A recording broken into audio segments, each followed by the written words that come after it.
Good morning, everyone. I'm Manvi Arora, and I'm delighted to welcome you all to another conversation brought to you by the Xplore CXO series at XLRI Jamshedpur. We are honored to have with us Mr. Prakash Dwivedi, currently serving as a partner at Ernst& Young, a seasoned leader who has navigated the technology landscape from automation to cutting edge of AI. His journey has truly been fascinating, having moved from leading industrial automation at Siemens to building global capability centers businesses at IBM and Kindred, and now transforming businesses through AI at Ernst& Young. Sir, it's a privilege to host you today. Thank you so much for joining us. So, before we get into the main discussion, I would like to start with a rapid fire so that we can break the ice and get to know a lighter version of your leadership till now. So, whenever you're ready, I'll start with the first question. Shoot. Okay. So, the first question is one AI trend that is overhyped according to you? People in creative and cognitive areas getting replaced by AI. Okay. Nice. And one AI trend that is underhyped? Neuromorphic AI, if you've heard of it. It's brain-inspired hardware to develop better edge devices. That is very interesting. I had no idea about it. We'll talk about it more later on once this is over. So the next question is Bangalore, Hyderabad or Pune, which is India's true GCC capital? So I'll be a little biased because I am based out of Hyderabad now. Right. And lately it has become the GCC capital of India right now. So it's going to be Hyderabad, Bangalore and then Pune. Pune. Makes sense. All right. According to you, IBM, Kindred or EY, which role taught you the most? I think it is its evolution. So I wouldn't want to rank them as per where I've learned more because all have been very varied experiences that I've done. Okay. IBM was when I came into the information technology sector from Siemens, which was more of industrial automation. Kindle is where I ended up setting the first GCC vertical. And EY is my first consulting stint. So all have had very different experiences that I've learned. Very different experiences. All right, sir. So according to you, sir, will India have 5,000 GCCs by the end of 2030, given the rapid... Very ambitious, but no. Primarily because, so I'm assuming you're saying 5,000 new GCCs. I mean the total number that would... That could be achieved. Any which ways we are at around 3,000, 3,200 GCCs if we take a look at multiple centers of some of the GCCs. So yeah, 5,000 is doable by 2030. All right. And the biggest threat to India's GCC dominance, according to you? The cost arbitrage benefit is gone. Salaries are skyrocketing. Correct. So that is going to be very challenging in terms of the work that has to be done. All right. So one skill which every tech professional must have in 2025 to tackle all of this? How do you leverage the topic for today that we were doing in Manakriti around how do you leverage AI better to do what you're doing? How do you co-create? Correct. Right. All right, sir. That's been refreshing. So thank you so much. That was a wonderful start and it gives us a great foundation for us to dive into our next segment where I'll be asking you deeper questions and we can further discuss your underrated underhyped AI trend. Let's just start with that, sir. Can you tell us a bit more about what you were talking about when you talked about the underhyped AI trend? So neuromorphic AI is nothing but where you leverage physical attributes of the body, combine it with AI to create better edge devices. How does it impact your thinking? How does it impact actions that you think and can be done?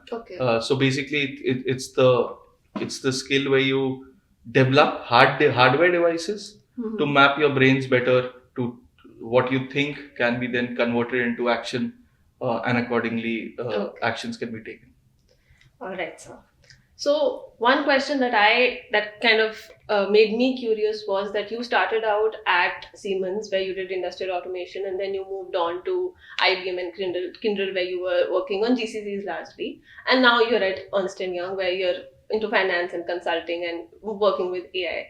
So all of these jumps have been a massive, it's been pretty massive for you. They're very pivotal. There's a lot of learning that would have gone into it, I believe. So as exciting and as impressive that it sounds, it must be very daunting for you as well. Absolutely. So can you just describe to us how that experience was and how your initial point of learning, which was automation, how has that helped you come all this way?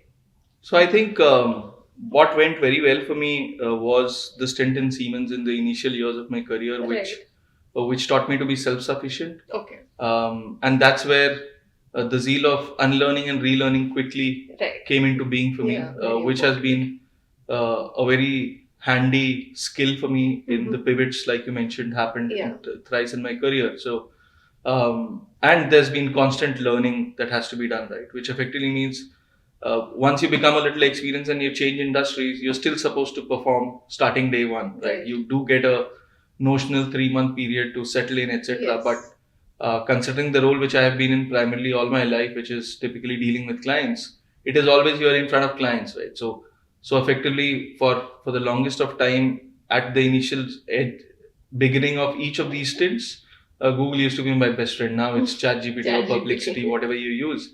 And it really helps. It really helps to kickstart the change that you want to see in yourself in due course of time. All right. So what you said about being self-reliant, it brings in a lot of self-motivation also, I believe. Because absolutely. So if you're selling, for example, in IBM, we have the concept of having pre-sales folks with us. If we go for having conversations with clients. But if you don't understand the basics of what you're trying to sell and you can't do some of the changes on the fly, then those conversations become get locked in because the client just doesn't want to have a conversation with you further without your pre-sales guy being with you. So a lot of those skills I've learned during my Siemens stint and my initial times during IBM, where if you are self-sufficient, clients value you more. You're not just a conduit for them to have a conversation with the larger enterprise. Okay, you are bringing value to the table yourself, absolutely. Not just absolutely. Got it. Okay, so from that we'll move on to talking a bit more about GCCs and how the boom that we are currently seeing in GCCs has been. So in India, there are about 140 GCCs that have been set up, the greenfield GCCs that we're talking about, or are in the process of being set up. So according to you, why do you think are they choosing India to make it the GCC hub? So I think I'll just give you a context to the answer that I'll give in a very recent conversation with the CEO that I had, where the gentleman mentioned that by 2026, 60% of global engineering talent for their enterprise, which is about 18,000 people globally, is going to be based out of India. The number of people that he has in the center is not going to increase, but the amount of work that he's going to do is 3 times the work that he's doing today. Right, which effectively means getting the right people to do the right job, which effectively means if you are moving 2 or 3 roles from different countries back to India, the expectation is the people here are much more talented and much more productive than a lot of folks who do the same amount of work elsewhere. And that's where I think contextual knowledge becomes as important as domain knowledge and technology as well, right? So that's where I think from an India perspective, technology is the pivot that everybody is falling back on. Most of the GCCs who are opening up shop in India are starting off with tech, and then eventually when they are maturing in the kind of work that they are doing, they're getting more shared services, finance, operations, procurement, HR, all of that into India. But tech is the cornerstone of the entire growth that we are seeing, because the kind of people that we are getting here, be it in AI, ML, or even pure play technology development, the kind of work and the quantity of people that we have naturally, considering we are a very young nation as far as people go. So that is building to us, working to our strength in the GCC segment. It's very interesting to know, sir. So a question that is a bit more pertinent to the people here, the folks here at XLRI. How do you think that this boom or the growth of GCCs here will create an opportunity for the people who are graduating or are fresh to the corporate world? How will they be able to find a space for themselves over there? I think the most important message possibly I would want to give across is ensure networking is something which is continuous in your life at every given time. Naturally, it's becoming, I would say, overburdening. Because the number of events that happen, the number of people that you meet is massive. You need to be very sure of where you want to be in due course of time, because the competition that people had who were graduating 20 years back to now is very, very different. Correct. Yeah. Today, there are lakhs and lakhs more of people who are graduating than what it was 20 years back, because the average age of people in India has come down. So it's imperative that you know what you want to do, where you want to be, right? And you network accordingly. The only, I would say, the thin line which you need to follow is networking is not only about taking, it's also about giving. Right? So which means you need to be ready to also give back than only thinking when you network, what am I going to get out of this person that I'm meeting right now? I think that's something which a lot of folks, especially youngsters, miss out on. They feel if I'm going to meet this person, it is for this particular reason, and this is what I need to achieve out of it. That shouldn't be the case. It has to be a bi-directional exchange. That's a very insightful thing, sir. Yes, because I believe that we always are looking for referrals, but we're never in the position to actually help out the person who's actually, given us that referral. Because, absolutely. But I think that also comes with time when you gain experience and you're in a position where you can actually. And that's the chicken and the egg irony of the situation. Correct. So, all right. One more question about GCCs was that, sir. So you've built GCCs in your time at IBM and at Kindred. So at that time, what a GCC was considered was a back office support sort of a system. But now it is transitioning into a more strategic, you would say strategic partnership, or something that it's much more than what it was earlier. So according to you, how has this evolution happened? How is it different from what it was a decade ago today? So how many new setups have you seen of the erstwhile BPOs being opened in India now? The business process, not the business process outsourcing part of it, which is GBS, but the voice part of BPOs. Have you heard of any new BPOs opening up in India very recently? Not that I know of, but I know that it is advancing quite. Absolutely. Fast. So now a lot of those contact centers are getting replaced by agentic bots, for example. Right, that's one of the biggest use cases of agentic bots. And a lot of the voice work has actually shifted to elsewhere in Southeast Asia, for example. All right. People in India now are not content doing grunt work. While there is a requirement to do grunt work, they want to do much more intellectually stimulating activities and work. Right? So a developer just doesn't want to write code. They want to also do much more than that of building products as well. I think that makes mindset change is taking us where we are today in terms of the maturity in the GCC world. Because the kind of work that is being done from the centers of India right now, from a GCC in the GCC world, the work is elevated to quite a bit of better work. Everybody is looking at doing work which is more niche than doing something which is mass produced. So now nobody wants to talk of I have a 50,000 member GCC. They are talking of I do work which is top notch, right? So I solve AI ML problems of the world in my enterprise. That's what people are more creative in talking, and the conversation around how do you do more with less people is taking precedence over building kingdoms of people of 50,000 people. Understand. So basically it's to attract the kind of work that people want to do here, and at the same time build something that is not just out of grunt work but actually is creating more value. Absolutely. The moment you start doing that, you attract better talent. The moment you attract better talent, then it goes into a loop where you do much better work because you have much better people. It's a virtuous cycle of building. Yeah. All right. Wow, that's great. Good to know actually, sir, because we are all right now looking for jobs, and it's nice to know that these kinds of jobs still have some scope for us to excel in. Absolutely. Yeah. So, okay, from now GCC, I'd like to move on to AI because that's the elephant in the room. That's our conclave. That's what our conclave is about today. So the question here for you is that we know that 70% of the GCCs are investing in Gen AI. Even when we say 70%, it's probably a more conservative number because I think it's almost much close to 90 now. Exactly. Yeah. So, but the thing is, when you are working in a field which is finance or consulting, which is very heavily regulated, how do you balance the need for innovation with the strict compliances that exist when you're working in these? Because when you're talking about finance, there are a lot of compliances that you need to stick by, otherwise everything that you build will go to waste. So how are you being able to balance these two?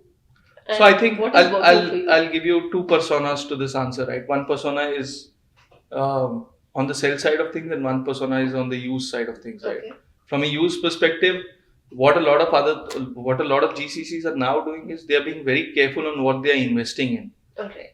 It's not a blanket approval to do anything to do with AI, because what they've realized now is you can do a POC, it will not scale. What's the point of then doing the POC, right? So governance teams are now, and when I say governance, I do not mean governance in its true form. I mean there are a team of people who decide these are the use cases which we should pick up and scale and try to get into first, compared to the others, right? That again has got multiple variants to it. From a regulatory perspective, is it allowed? How much of it is allowed?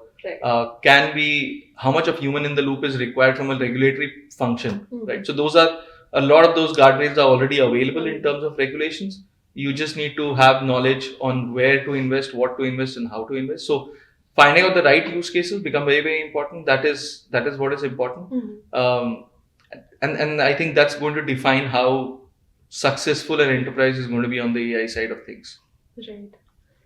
So a follow-up to that was that what AI use cases are actually working in production right now, or versus what is just being experiment, or what you said that there are projects or experiments that will not scale, that for a fact.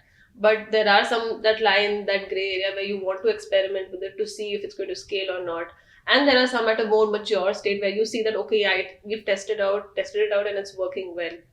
How do you know, like at this point, what is working out and what is in the experimental stage? So I think some of the very low hanging fruits in AI, Gen AI right now are around the software development, software test lifecycle. STLC is what we call it on the testing side, right? That's become a very big use case for Gen AI, for example.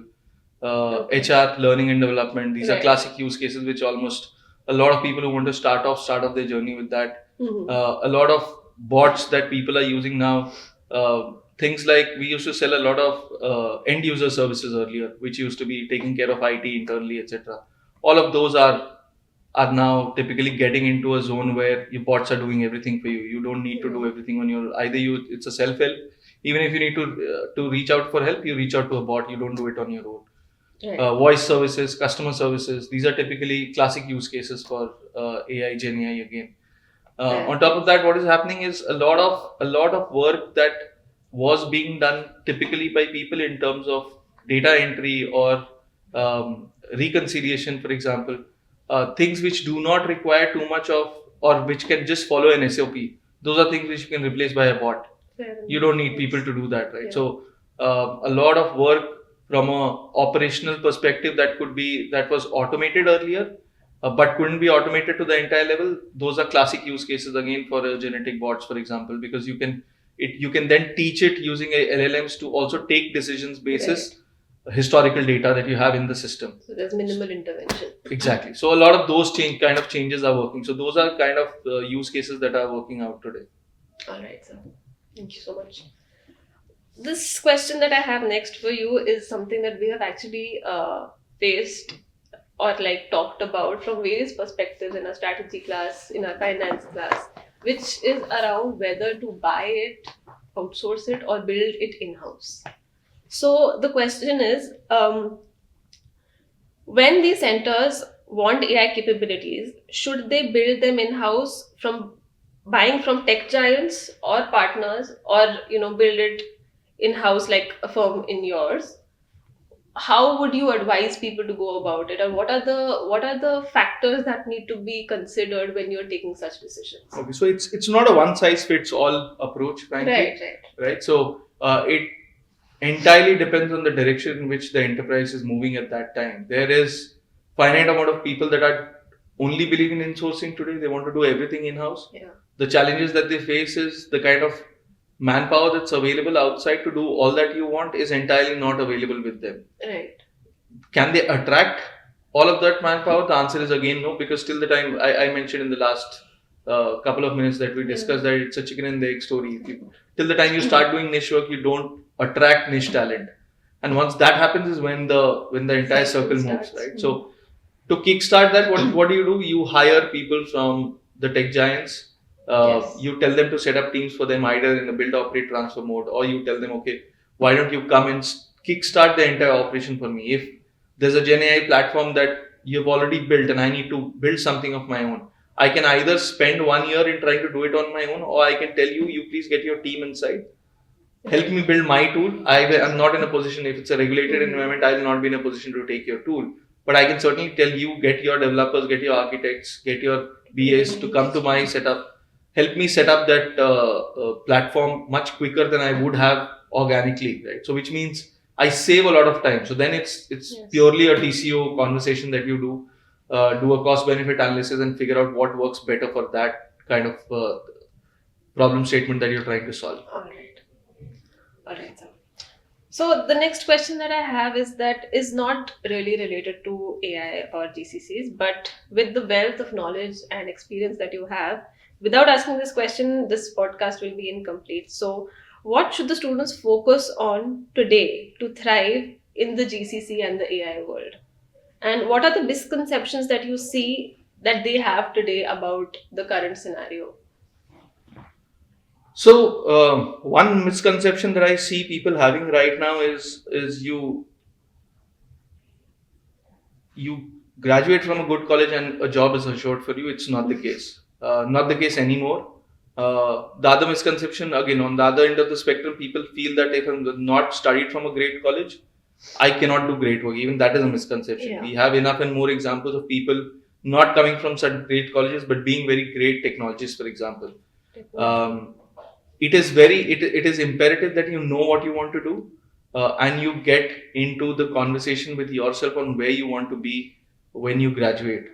Which means today, if you decide I want to be in risk consulting, for example, or I want to get into the AI field, or you can say I want to get into environmental sciences, for example. Right? You then need to have practical knowledge to go along with what you're reading. Now you can gain practical knowledge either by doing those internships that you do or industry immersion programs that you do. If you have a chance, if you don't have a chance, then you ensure that the knowledge that you're gaining is from sources which are practically implementable. Which means, do you have an attitude or aptitude to get into where you want to be? Tomorrow, when you're networking with people, you need to be in a position where you can have good intellectual, deep conversations.